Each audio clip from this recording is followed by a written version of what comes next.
D'accord. Les gars, bienvenue. On a eu un tracteur dans une salle de classe de l'université Coyote. Steve, à quoi sert un tracteur? Jerry, nous avons une navette ACK 4010 SC et nous sommes prêts. Il suffit de savoir ce dont nous avons besoin aujourd'hui en dehors des ordinateurs portables. Steve, bien sûr, nous avons un ordinateur portable sur notre siège. Nous avons une boîte UVIM. Il vous faut 2 câbles supplémentaires. Il y a un crochet à l'arrière et un à l'avant. L'un d'eux est inséré dans le tracteur et l'autre s'accrochera à votre ordinateur portable. Certaines vieilles boîtes UVIM ont un interrupteur sur celui-ci. Vous devez vous assurer que l'interrupteur est allumé. Cette boîte spéciale n'a pas d'interrupteur, alors il suffit de le brancher directement. D'accord, Jerry, maintenant que nous sommes du côté du tracteur, qu'est-ce qu'on doit faire ensuite? Eh bien, notre prochaine étape est d'insérer connecteur OBD2 à cet endroit. On va le brancher. Nous avons connecté l'USB au port COM de l'ordinateur portable et commençons à regarder quelques codes.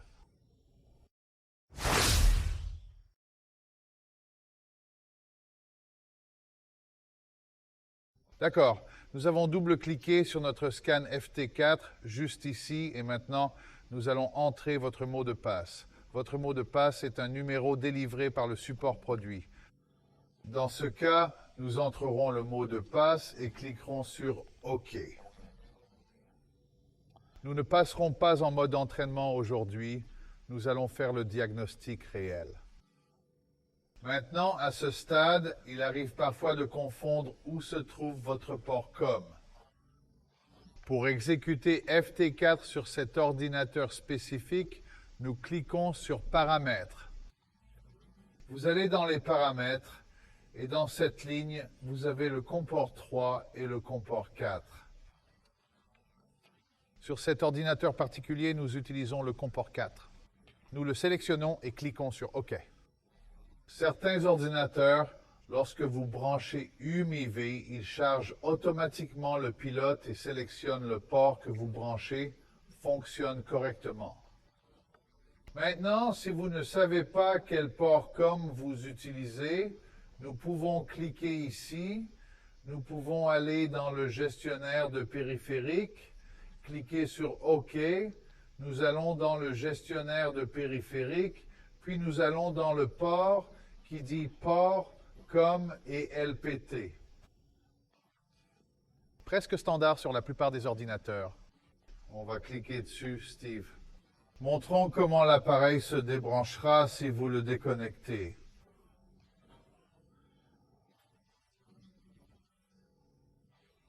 Maintenant, cela montre que dans nos ports, nous n'avons que des technologies de gestion active. Il ne voit aucun port COM. Si nous le branchons et cliquons dessus à nouveau, il va se mettre à jour. Maintenant, il montre que nous avons des périphériques série AUSP et c'est la boîte dans laquelle nous exécutons FT4.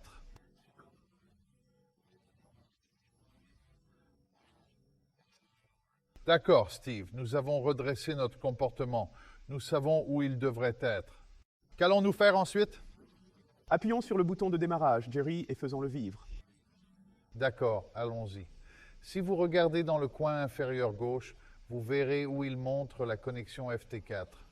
Vous venez de voir l'écran clignoter, maintenant nous pouvons aller voir le code de défaut. D'accord, nous avons créé un tas de codes ici à des fins de démonstration. Steve, j'ai examiné ces codes et je me suis dit, waouh, c'est beaucoup de codes, mais je vois aussi le mot histoire. Quelle est la différence entre l'histoire et le présent? Le code actuel est actif, restant actif à chaque activation du commutateur de la clé. Un code historique est maintenu dans l'ECU jusqu'à ce qu'il soit clair pendant une période critique ou un temps de fonctionnement. D'accord, voilà le problème. Si nous avons tous ces codes historiques et que nous essayons de diagnostiquer des problèmes de conduite, est-il possible de supprimer ces DTC? Je pense que les DTC seront supprimés par la suite, mais j'aime les enregistrer et voir ce qui se passe. C'est exact. Eh bien, continuons et supprimons ces DTC et voyons ce qui se passe. D'accord, nous n'avons plus de code de défaut, alors continuons à surveiller les données.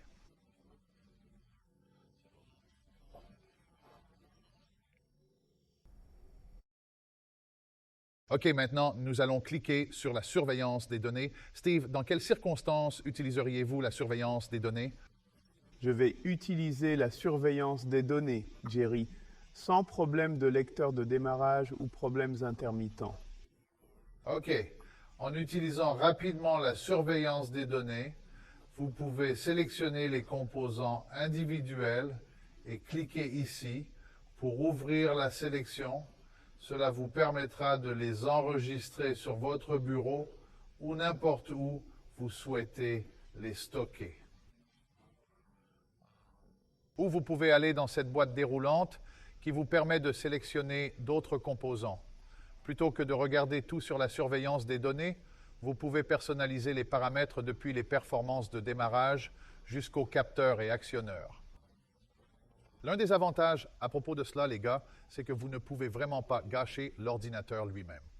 Alors n'hésitez pas, vous savez, à regarder autour de vous et voir ce que vous pouvez faire.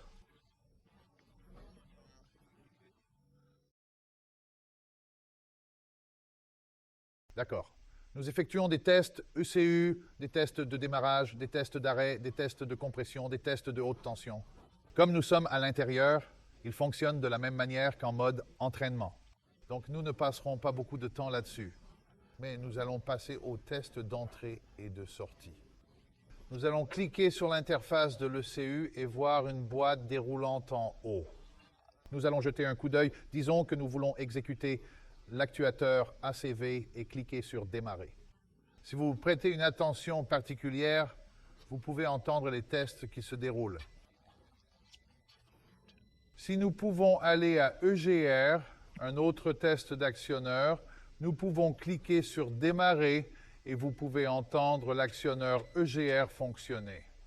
Ainsi, vous pouvez alors effectuer quelques tests supplémentaires. Nous ne sommes pas, comme je l'ai dit, nous n'entrons pas dans le diagnostic. Ce n'est que le fonctionnement de base du FT4. La prochaine chose que nous devons faire est le service après-vente.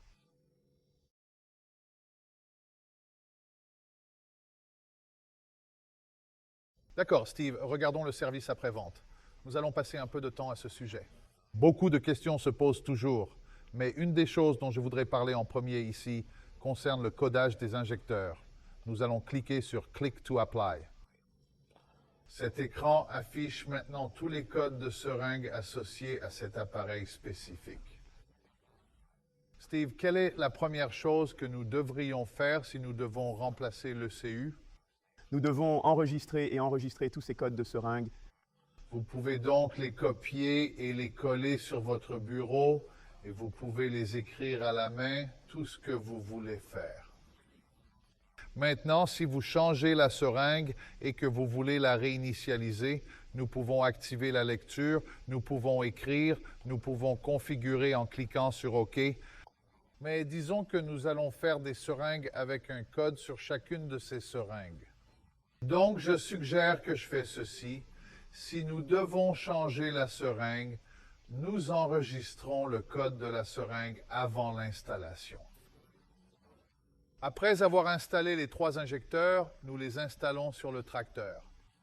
Veuillez noter le cylindre dans lequel entre chaque injecteur avec le code correspondant. Après cela, la chose la plus importante est de mettre un seringue à la fois et de cliquer avec le bouton droit.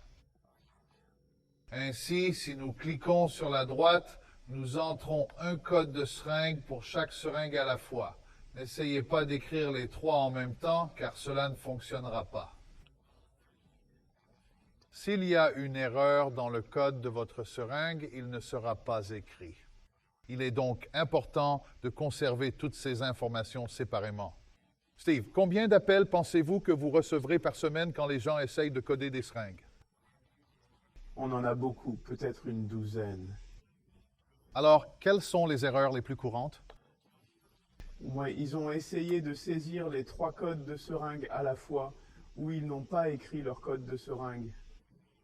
Il est donc très important que lorsque vous mettez les seringues, nous écrivons le code avant de les installer et les cylindres correspondants dans lesquels je suis entré, ce qui rendra le processus beaucoup plus facile. Ensuite, je voudrais voir en supposant que nous avons remplacé l'IMV, nous devons réinitialiser l'IMV à nouveau aux paramètres de base. Nous en avons déjà parlé. Vous pouvez cliquer sur « Oui ». Tu veux continuer? Oui. Vous pouvez entendre le tracteur circuler. Il a réinitialisé l'IMV. Nous l'attendons pour un test de performance dans 1 minute. Ça va être rapidement réglé. Cela vous fera savoir quand vous êtes prêt.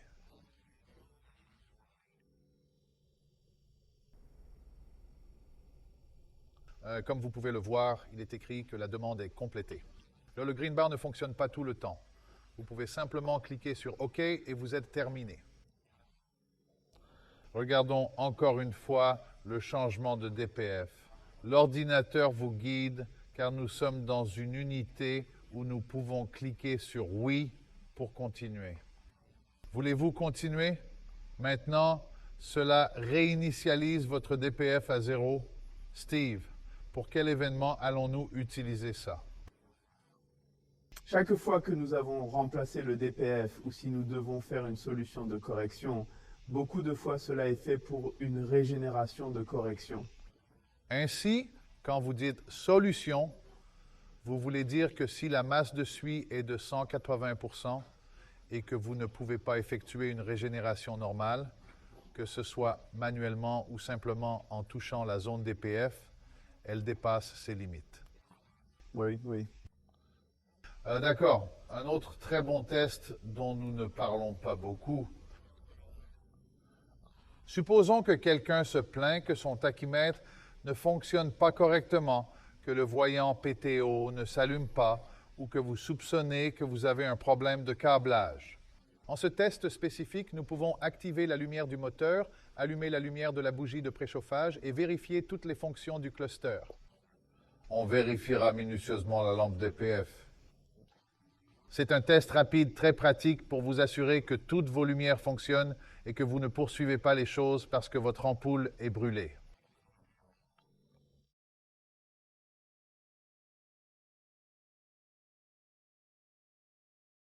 D'accord, Steve. Pouvons-nous vous expliquer dans quelles circonstances vous utiliserez la régénération DPF? Pour la recherche approfondie des niveaux de qualité du site pour la puissance réduite. D'accord. Donc, quand nous appliquons cette zone, cela nous emmènera étape par étape à travers ce que nous devons faire. La touche est fermée, la touche est ouverte et elle nous demandera si nous voulons que nous continuions. Encore une fois, les conditions ne sont pas correctes. Dans de tels cas, je voudrais attirer l'attention, comme nous en avons discuté plus tôt, sur le fait que ma souris doit remplir les conditions. Nous allons terminer cela bientôt. Ces conditions spécifiques doivent être respectées afin que cette région puisse se manifester. Dans de nombreux tests, il est impératif de s'assurer que la valeur 0 représente une moyenne et 1 représente une condition au-dessus de la moyenne de 0.